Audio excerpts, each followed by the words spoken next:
पिछले कई दिनों से खबरों में और विवादों में रहने के बाद गोधरा कांड पर आधारित निर्देशक धीरज शर्मा की साबरमती फिल्म आखिरकार सिनेमा घरों में पहुंच ही गई। यह गोधरा में साल 2002 में मारे गए लोगों को न्याय दिलाने की बात करती है। साल 2002 में हुई गुजरात के गोधरा की घटना के बारे में शायद ही कोई नहीं जानता होगा। अयोध्या से निकली साबरमती एक्सप्रेस की 2 बोगियों में आग लगने से 59 मासूमों ने अपनी जान गंवाई थी। तो आइए फ्रेंड्स, इस फिल्म को एक्सप्लेन करते हैं और जानते हैं द साबरमती रिपोर्ट की पूरी कहानी। लेकिन इससे पहले चैनल को सब्सक्राइब करके बेल आइकन को प्रेस करना नहीं भूलें ताकि आपको ऐसे ही लेटेस्ट कंटेंट मिलते रहें। तो फिल्म की कहानी शुरू होती है 2002 से अयोध्या में, जहां पर कुछ श्रद्धालु साबरमती एक्सप्रेस से अहमदाबाद निकल रहे थे। साबरमती एक्सप्रेस अयोध्या से अहमदाबाद के लिए चलती है, तो अहमदाबाद पहुंचने से पहले ही साबरमती ट्रेन में आग लग जाती है जब ट्रेन गुजरात के गोधरा में पहुंची थी। और साबरमती एक्सप्रेस की 2 बोगियों में आग लगने से 59 लोग मारे गए थे। जब ये बात न्यूज रिपोर्टर्स को पता चली तो सभी लोग अपनी अपनी न्यूज बनाने लगे। इसमें ईवीटी नाम के बहुत बड़े न्यूज चैनल को दिखाया गया है जो कि बहुत ज्यादा पॉपुलर है। अब आगे हम समर को देख पाते हैं जो कि एक न्यूज रिपोर्टर तो है लेकिन वो बहुत पॉपुलर नहीं है। इसके बाद हमें राज फिल्म का सबसे फेमस सीन दिखाया जाता है जिसमें मालिनी का भूत बेहद सिंडक्टिव अंदाज में डिनो मोरिया के किरदार आदित्य को बर्बाद करने की बात कर रहा है। स्क्रीन को प्रेस स्क्रीनिंग में दिखाया जाता है जहां वीडियो जर्नलिस्ट के रूप में पहुंचा हिंदी मीडियम का पत्रकार समर कुमार मेकर से एक ऊंचा सवाल पूछ लेता है। सीन को देखकर समर कुमार राज फिल्म के मेकर से पूछता है कि पर्दे पर दिखने वाली लड़की तो भूतनी है तो वह लिपस्टिक क्यों लगाती है। यह बात सुनकर राज फिल्म के मेकर भड़क जाते हैं और इसी के साथ समर की गर्लफ्रेंड भी नाराज हो जाती है। समर इस स्क्रीन पर मेकर्स के साथ फोटो खिंचवाने के लिए अपनी गर्लफ्रेंड को साथ लाया था, पर उसके बिना सर पैर के उसके सवाल ने उसकी बेइज्जती करवाई और उसकी गर्लफ्रेंड का फोटो खिंचवाने का मौका भी छीन लिया। अब यहाँ से निकलकर जाते समय उसके ऑफिस से एक कॉल आती है। यह कॉल उसकी नजरिए और जिंदगी को बदलने वाली है। समर को साबरमती एक्सप्रेस में लगी आग की रिपोर्टिंग के लिए भेजा जाता है और उसके साथ जाती है ईवीटी न्यूज चैनल की मनिका राज पुरोहित। मनिका राज ईवीटी न्यूज की तेज तर्रार और फेमस न्यूज एंकर है जिसकी फर्राटेदार इंग्लिश ही नहीं बल्कि न्यूज एंकरिंग की स्टाइल का इंडस्ट्री में दबदबा है। समर मनिका से पहली बार फ्लाइट में मिला था, वो तो उन्हें आइडल मानता है।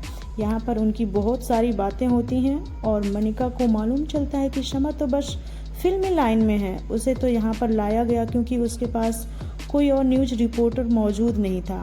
अब वे दोनों गोधरा पहुंच चुके थे और अब मनिका और समर दोनों साथ ग्राउंड जीरो पर पता लगाने की कोशिश करते हैं कि आखिर हादसा कैसे हुआ। यहाँ पर बहुत सारे लोगों से पूछताछ करते हैं। यहाँ पर बहुत सारी भीड़ थी और 2 बोगियों में आग लगी हुई थी। यहाँ पर समर सारी चीजें रिकॉर्ड कर रहा था। साबरमती एक्सप्रेस की 2 बोगियों में जो कुछ भी हुआ था वो सब देखकर समर और मनिका दंग रह चुके थे। उन्हें मालूम चला था कि 59 लोग उन 2 बोगियों में मारे जा चुके थे। वे लोगों से पूछने लगते हैं कि आखिर ये हादसा कैसे हुआ, लेकिन धीरे धीरे कोशिश करने के बाद मालूम चलता है कि 2 लोगों के बीच में लड़ाई हो चुकी थी और ये हादसा नहीं है, यह आग तो जानबूझकर लगवाई गई थी। यह बात समर और मनिका दोनों को बहुत अच्छे से पता चल गई थी। इसके बाद हम कुछ पॉलिटिशियन को देखते हैं जिनके पास एक बहुत बड़ा अवसर है कि इस कांड के द्वारा हम इस सरकार को किसी भी तरह नीचे झुका सकते हैं। बस उन्हें पब्लिक को बताना होगा कि ये सब में सिर्फ और सिर्फ सरकार की गलती है। अब आगे हम देखते हैं कि ग्राउंड जीरो पर मनिका रिपोर्टिंग करना स्टार्ट कर देती है। समर उसे शूट कर रहा था और मनिका यहाँ पर बताती है कि अयोध्या से चलने वाली साबरमती एक्सप्रेस जो कि अहमदाबाद जा रही थी, अचानक से गोधरा पहुँचने पर उसमें आग लग गई और यह एक बहुत बड़ा हादसा था जिसमें कि 59 लोग मारे गए हैं। यह सारी चीज देखते हुए समर को बहुत बुरा लगा क्योंकि मनिका और समर दोनों ने ही साथ में देखा कि यह हादसा नहीं बल्कि सोची समझी चाल थी। इसके बावजूद समर ने मनिका मैडम से कुछ नहीं कहा, वो बस उनकी बातें सुनता रहा। मनिका ने समर से कहा था कि जब ये कीप कंप्लीट हो जाए तो वो उसे ऑफिस भेज दे। समर चुपचाप मान गया। तो मनिका मैडम के यहाँ से जाने के बाद समर फिर से जीरो ग्राउंड में आता है और वहाँ पर वो सारी चीजें रिकॉर्ड करता है जो कि दिखाई जानी चाहिए थी। यहाँ पर बताता है कि किस तरह से हमला हुआ है। वह हॉस्पिटल जाकर उन सारे विक्टिम्स की रिकॉर्डिंग करता है जो कि बुरी तरह से घायल हो चुके थे। उन सभी का कहना यही है कि भीड़ अचानक से आई और ये सोची समझी चाल थी और 59 लोग मारे गए। उनकी फैमिली के दर्द को समर ने रिकॉर्ड कर लिया था। जब वह रिकॉर्डिंग लेकर वापस आ ही रहा था तभी यहाँ पर दंगाई पहुँच गए और उसके ऊपर भी अटैक करने की कोशिश की, लेकिन जैसे तैसे समर जो है वहां से भाग जाता है और तुरंत ही दिल्ली आकर उस रिकॉर्डिंग के बारे में ईवीटी हाउस के मालिक को बताता है और उन्हें दोनों टेप दे देता है। एक टेप में मनिका ने रिपोर्टिंग की थी और दूसरे में समर ने, लेकिन तब तक थोड़ी देर हो चुकी थी क्योंकि मनिका की रिपोर्ट पूरी तरह से तैयार थी। लेकिन समर यहाँ पर बताता है कि जो कुछ मैंने और मनिका ने देखा है वो यहाँ पर बताया नहीं गया है। मनिका मैडम ने वहाँ पर रिपोर्टिंग की है कि वो एक हादसा है, जबकि मेरे पास पुख्ता सबूत है जो कि इस टेप में है और आप देख सकते हैं कि यह हादसा नहीं बल्कि सोची समझी चाल थी। ईवीटी मीडिया वाले समर से कहते हैं कि कल तुम्हारी रिपोर्टिंग भी टीवी पर चलाई जाएगी और फिर वो टेप वहाँ के मिश्रा जी को दे देते हैं जो कि वहीं पर काम करते हैं। जब अगले दिन टीवी पर ईवीटी न्यूज़ की न्यूज़ आई तो सभी लोग हैरान रह चुके क्योंकि न्यूज़ में मनिका मैडम की ही रिपोर्टिंग बताई गई थी। यह सब देखने के बाद तुरंत ही समर मीडिया हाउस पहुंचा। वहां पर उसने बताया कि जिसे तुम हादसा कह रहे हो वह हादसा नहीं है बल्कि एक बहुत बड़ी सोची समझी चाल है जिसे कि तुम लोग छिपा रहे हो, लेकिन उसे बताया जाता है कि हमें ऐसा करना पड़ता है। समर उनसे कहता है कि तुम्हें सिर्फ अपने मीडिया हाउस की पड़ी है, जबकि 59 लोग मारे गए हैं, उनकी फैमिली का क्या होगा, इनके बारे में एक बार भी नहीं सोचा होगा। लेकिन मनिका मैडम और ईवीटी न्यूज़ के डायरेक्टर उससे ठीक से बात नहीं करते हैं और उसे नौकरी से भी निकाल देते हैं। आते जाते समर उनसे कहता है कि एक ना एक दिन गोधरा कांड का सच जरूर बाहर आएगा और फिर इस सच को दुनिया देखेगी। बस समय का इंतजार करो क्योंकि सच गुमराह हो सकता है लेकिन छिप नहीं सकता है। हम देखते हैं कि ईवीटी मीडिया ने मनिका ने जो रिपोर्टिंग की थी वही रिपोर्ट चलाई है और अब पूरी दुनिया को ऐसा लगता है कि वो एक हादसा है और यहाँ पर समर कुछ भी नहीं कर पाया, जबकि वो चाहता था कि सच सबके सामने आए। उसके बाद जो टेप है वो टेप भी मिश्रा जी के पास है। अब उसके पास कोई सबूत नहीं है, इसलिए उसे झूठे केस में जेल में डाल दिया जाता है क्योंकि वो बाहर रहा तो ईवीटी मीडिया हाउस के लिए खतरा बन सकता था। वो ज़्यादा देर तक जेल में नहीं रहा क्योंकि उसकी गर्लफ्रेंड ने उसे जेल से बाहर निकाल लिया था। लेकिन यहाँ पर समर ने सोचा नहीं था उसके साथ ऐसा होगा क्योंकि यहाँ पर उसका ब्रेकअप हो चुका था, तो नौकरी भी जा चुकी थी और उसकी गर्लफ्रेंड भी जा चुकी थी। लेकिन उसे सबसे बड़ा दुख ये था कि जो सच सबके सामने आना था वो सच सबके सामने नहीं आया, जिस वजह से वो बेवड़ा बन गया और अब उसकी ज़िंदगी सिर्फ और सिर्फ शराब के लिए चलती है। जो आदमी सच के लिए लड़ा करता था अब उसे किसी से कोई लेना देना नहीं है, बस वो अपनी ज़िंदगी ठीक ठाक से गुजारना चाहता है। 5 साल बीत जाते हैं और कहानी 2007 में पहुंच जाती है। अब यहाँ पर हम अमृता गिल नाम की एक लड़की को देख पाते हैं जो कि एक जर्नलिस्ट है, लेकिन वो भी बहुत ज़्यादा पॉपुलर नहीं है। बस वो भी मनिका जैसी बहुत बड़ी न्यूज़ रिपोर्टर बनना चाहती है। अमृता भी ईवीटी मीडिया में काम करने लगी है। अमृता पहले ही दिन मनिका से मिल जाती है और वो मनिका से कहती है कि वो उनकी तरह ही न्यूज़ रिपोर्टर बनना चाहती है। मनिका का एटीट्यूड इस तरह था जो कि अमृता को बिल्कुल भी पसंद नहीं आता था।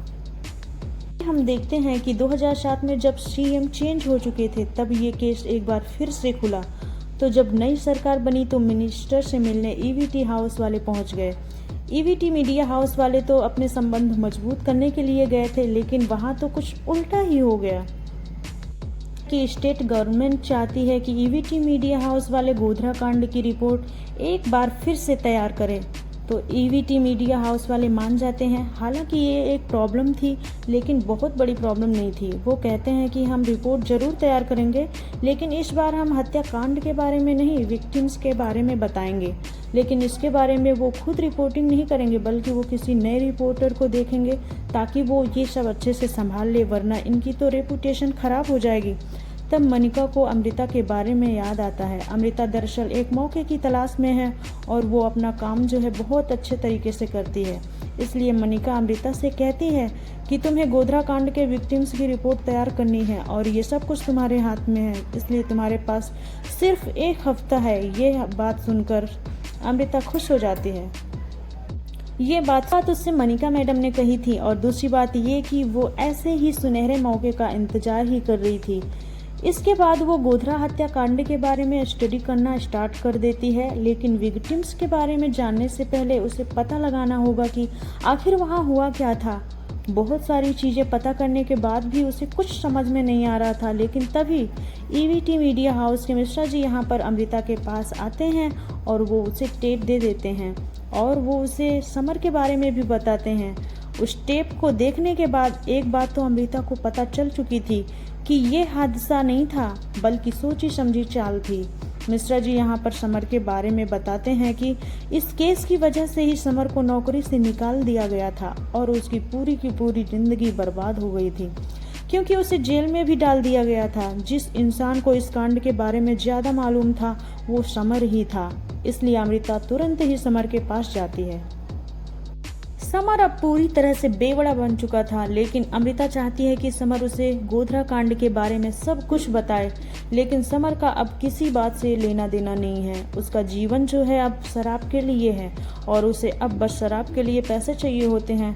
तो यहाँ पर समर ने मना कर दिया था, लेकिन जब अमृता यहाँ से जाने लगती है तो समर तुरंत ही उसके पास जाता है और कहता है कि मैं तुमसे 50,000 रुपये लूँगा इस काम के लिए, बदले में तुम्हें सारे इन्फॉर्मेशन दूंगा जो कि तुम्हें चाहिए हैं। समर के शराब के पैसे ख़त्म हो रहे थे, इसलिए उसने ऐसा किया। तो अमृता भी मान चुकी थी, लेकिन वह सिर्फ उसे 30,000 रुपये देने के लिए ही मानी थी। समर भी अब मान था। अगले दिन वे दोनों गोधरा निकल जाते हैं और अब वो वहाँ जीरो से इन्वेस्टिगेट करते हैं आखिर यहाँ पर हुआ क्या था। तो थोड़ी जांच पड़ताल के बाद उन्हें मालूम चलता है कि अयोध्या में एक यज्ञ था और यज्ञ से ही वो लोग वापस लौट रहे थे। तभी उन्हें मालूम चलता है कुछ लड़के लड़की के साथ छेड़खानी कर रहे हैं। ये देखने के बाद जब सद्दाम को सारी बातें मालूम चली तो वो भीड़ इकट्ठा कर ली। सद्दाम ने 5 से 10 मिनट में हजारों की भीड़ इकट्ठा कर ली थी। तो सद्दाम ने सारे लोगों को यहाँ लेकर आया और फिर यात्रियों से झगड़ा किया, क्योंकि उन्हीं में से एक ने सानिया के साथ बदतमीजी की थी। इसी वजह से ट्रेन में आग लग गई। ये है कि प्लेटफॉर्म पे ही एक शाहिद बाटली वाला है जो कि चाय वाला है, उसकी लड़ाई यात्रियों से हो गई। बाद में शाहिद बाटली वाला ने सद्दाम को बताया। इसी तरह से सद्दाम ने 1000 लोगों की भीड़ लेकर आया और फिर यात्री झगड़ा की वजह से ट्रेन में आग लगा दी। और इन सब का चश्मदीद गवाह है अरुण। तो यहाँ पर अमृता और समर को एक बात पता चल गई थी कि ये लोग वही दिखा रहे हैं जो कि हमें देखना चाहिए। उन्होंने एक बात नोटिस कर ली थी कि दोनों कहानियों में पैसेंजर की ही गलती बता रहे हैं और इस वजह से कोई कुछ नहीं कह रहा है और इस कहानी को दबा दिया गया है। लेकिन अरुण से एक बार ये लोग मिल लें तो सारी कहानी झूठी साबित हो जाएगी और उन्हें अपनी तीसरी और सच्ची कहानी मिल जाएगी। लेकिन उससे पहले ये लोग साबरमती एक्सप्रेस को देखने के लिए जाते हैं जो कि 5 साल पहले जल गई थी। वो यहाँ पर निरीक्षण करते हैं और देखते हैं कि रेलवे वालों ने आखिर इसे किस तरह से हादसा बताया है। कहा था कि कुछ लोग ट्रेन में बैठकर खाना बना रहे थे जिसकी वजह से आग लग गई। तो एक दूसरी रिपोर्ट में लिखा है कि सिगरेट पीने की वजह से आग लग गई। लेकिन समर दोनों रिपोर्ट को झूठी ठहरा देता है। समर बताता है कि दोनों बोगियों में मिलाया जाए तो 72 सीट हैं, उसमें यात्रियों की संख्या लगभग 200 थी। मतलब जहाँ पैर रखने की जगह नहीं थी वहाँ खाना बना रहे थे, ऐसा तो हो ही नहीं सकता। मतलब ये रिपोर्ट तो पूरी तरह से गलत है। दूसरी रिपोर्ट है सिगरेट की, तो यहाँ भी वही बात निकल कर सामने आती है कि जहाँ 3 गुना भीड़ है तो वहाँ किसी इंसान ने सिगरेट निकाली, पी ली और वहाँ पर फेंक दी और किसी ने उसे देखा भी नहीं। चलो किसी ने सिगरेट फेंक दी और किसी ने देखी नहीं, तो एक सिगरेट से ज़्यादा क्या हो सकता है। यहाँ जो हम देख रहे हैं वो तो बिल्कुल भी नहीं हो सकता है। तो वो लोग अब कोर्ट जाते हैं जहाँ पर अरुण भी मौजूद था, लेकिन उसे सबकी नज़रों से छिपाया जा रहा था, जिस वजह से अमृता और समर को भी उसे ढूंढने में बड़ी प्रॉब्लम हुई थी। लेकिन आखिर में उसने देखा कि 2 पुलिस वाले अरुण को बाइक से लेकर जा रहे हैं। वो लोग अरुण को घर लेकर जाते हैं और उनके पीछे पीछे अमृता और समर भी जा रहे थे। लेकिन प्रॉब्लम ये थी कि जिस घर में अरुण को रखा गया था उसमें 2 चौकीदार को भी रखा गया था। तो आखिर समर और अमृता अंदर कैसे जाएं? तो समर के पास इसका प्लान था। वो बड़े ऑफिसर बनकर बत्ती वाली जीप लेकर अरुण के पास पहुंच जाते हैं।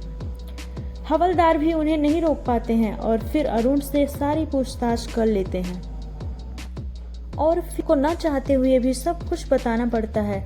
अरुण बताता है कि वो किसी जगह पर काम कर रहा था, तभी सद्दाम भाई आए और हम सभी को अपने साथ लेकर चले गए। और जो गोधरा में हुआ है ये हादसा बिल्कुल भी नहीं है, यह एक सोची समझी चाल थी। साबरमती एक्सप्रेस को जलाने की प्लानिंग एक दिन पहले ही हो चुकी थी।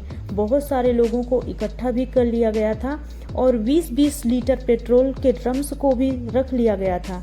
अगले दिन जब गोधरा के पास 5 मिनट के लिए ट्रेन रुकी तो सभी लोगों ने साबरमती एक्सप्रेस के S6 बोगी पर हमला किया, क्योंकि S6 पर ही हमला करने के लिए कहा गया था। पहले तो साबरमती एक्सप्रेस पर ईंट और पत्थर चलाए, बाद में उसमें पेट्रोल डाला और आग लगा दी। तो अब यहाँ पर अमृता और समर को सारी बातें मालूम चल चुकी थी कि आखिर साबरमती एक्सप्रेस पर आग कैसे लगाई गई, लेकिन अभी भी उस बड़े आदमी का नाम निकलकर बाहर नहीं आया था जिसने यह सब करवाया था। सद्दाम उस बड़े आदमी का कठपुतली था। सद्दाम से जो कहा जाता था वो वही करता था और इससे पहले कि उसका नाम बाहर आए तभी अमृता और समर कहीं जा रहे थे तो कुछ गुंडे आ जाते हैं और वो लोग अमृता के पास से सारे सबूत लेकर चले जाते हैं। अब अगले दिन कुछ पता करने के बाद एक मास्टरमाइंड का नाम सामने आता है और मास्टरमाइंड था हबीब कादरी। हबीब कादरी के कहने पर ही सद्दाम ने ये सब किया था। कुछ दिन बाद हम देखते हैं कि समर के ऊपर आरोप लग चुके थे, उसे फंसाया जा रहा था। समर बहुत कुछ बताना चाहता था लेकिन उसके पास सबूत नहीं था, क्योंकि सारे सबूत तो उनसे छीन लिए गए हैं। फिर भी वो जज साहब को बहुत सारी बातें बताता है। वह कहता है कि इसमें सबसे बड़ी गलती पत्रकारिता की है। देश बहुत उम्मीद लेके इनकी तरफ देखता है, लेकिन मीडिया वाले अपने ऊपर बैठे उन लोगों को देखता है जो ये सारी चीज़ें करवाते हैं। जज साहब यहाँ पर कोई फैसला तो नहीं सुनाते, लेकिन वो गोधरा के इस सच को बाहर लाना चाहते हैं। वो एक टीम को तैयार करते हैं ताकि इस सच को बाहर लाया जा सके। और इस तरह ये केस 2017 तक पहुंच चुका था। अभी तक कोई भी फैसला नहीं सुनाया गया था। तो अब हम देखते हैं कि समर अब नेशनल टीवी पर एंकरिंग करने लगा था और अमृता को भी ईवीटी से निकाल दिया गया था, इसलिए वो भी समर के साथ नेशनल टीवी पर काम करती है। और आज का बहुत ही खूबसूरत पल होने वाला था, क्योंकि समर 2017 में गोधरा कांड की रिपोर्ट लेकर आया था। समर शुरू सब कुछ बताता है कि अयोध्या में यज्ञ कंप्लीट करने के बाद जब श्रद्धालु साबरमती ट्रेन में बैठे और अहमदाबाद पहुंचने से पहले ही गोधरा पहुंचने पर उनके ऊपर अटैक हो गया, लेकिन ये कोई हादसा नहीं था बल्कि सोची समझी चाल थी। सद्दाम और उसके साथियों ने पहले साबरमती ट्रेन पर पथराव किए, फिर पेट्रोल डाल दिया गया और आग लगा दी गई। आग लगाने के बाद उन्होंने ट्रेन के गेट को भी बंद कर दिया था ताकि कोई भी बाहर ना जा सके। तो ये फिल्म उन 59 लोगों की श्रद्धांजलि के लिए बनाई गई है जिन्हें इंसाफ नहीं मिल पाया। सभी लोग सोच रहे थे कि ये एक हादसा है, जबकि ये एक सोची समझी चाल थी। फिल्म के आखिर में बताया जाता है कि भारत के सर्वोच्च न्यायालय के निगरानी में एक विस्तृत जांच के बाद 2011 में एक ट्रायल कोर्ट ने निष्कर्ष निकाला कि गोधरा में साबरमती ट्रेन को जलाना एक पूर्व नियोजित साजिश थी और जांच करने वाले वटी नायक के अनुसार ट्रेन में आग लगना ये दुर्घटना नहीं थी बल्कि जानबूझकर आग लगाई गई थी। इस भयानक के लिए 31 लोगों को दोषी ठहराया गया, जबकि 63 अन्य को पर्याप्त सबूतों के अभाव में छोड़ दिया गया और 11 दोषियों को इस बर्बर अपराध के लिए मौत की सजा दी गई थी, जिसमें एक रात पहले इस साजिश को अंजाम देने के लिए की गई बैठक और पेट्रोल खरीदने का अपराध भी शामिल था। गुजरात उच्च न्यायालय ने निचली अदालत के फैसले की पुष्टि की थी कि साबरमती ट्रेन को जलाने की साजिश थी, न कि दुर्घटना। तो दोस्तों, साबरमती रिपोर्ट वास्तविक जीवन की घटना पर आधारित फिल्म है, इसलिए इस बात पर बहस को आमंत्रित करता है कि फिल्म प्रामाणिक है कि नहीं है। लेकिन जैसा कि विक्रांत ने एक इंटरव्यू में कहा था कि इस फिल्म को हिंदू मुस्लिम के नज़रिए से देखना मानवता के लिए शर्म की बात है। साबरमती रिपोर्ट केवल उन मारे गए लोगों को श्रद्धांजलि देती है, बल्कि एक फिल्म मनोरंजक के रूप में अंत तक दिलचस्प भी बनी रहती है। ये फिल्म उन लोगों को अवश्य देखनी चाहिए जो भारतीय इतिहास में रुचि रखते हैं। ये फिल्म बड़ी हिम्मत से साबरमती ट्रेन का सच दिखाती है। ये कुछ ऐसा दिखाती है जिससे मीडिया की इमेज खराब खराब होती है। ये कुछ ऐसा दिखाता कि लोगों की जान की बात हो तो बात तो होनी ही चाहिए। तो दोस्तों, उम्मीद करते हैं कि आपको ये वीडियो पसंद आया होगा। मिलते हैं एक नए वीडियो के साथ। धन्यवाद। जय हिंद, जय भारत, जय श्री राम।